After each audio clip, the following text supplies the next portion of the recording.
first of all, of course, Javid Miaں, who's the vice captain. Javid is keeping a very low profile today. He refused to sit on the head table. But believe me, he hasn't kept a low profile in international cricket. Anyone who's seen his performances in the past 2 years know that he right now is the #1 batsman in the world.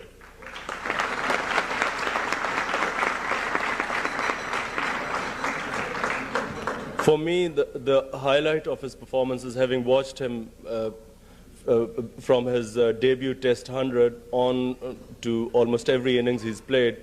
I felt the highlight of his performances were in the West Indies, where really he single-handedly helped Pakistan to respectable totals, and where I think we played the best series that I've ever played in, or I think Pakistan has ever played.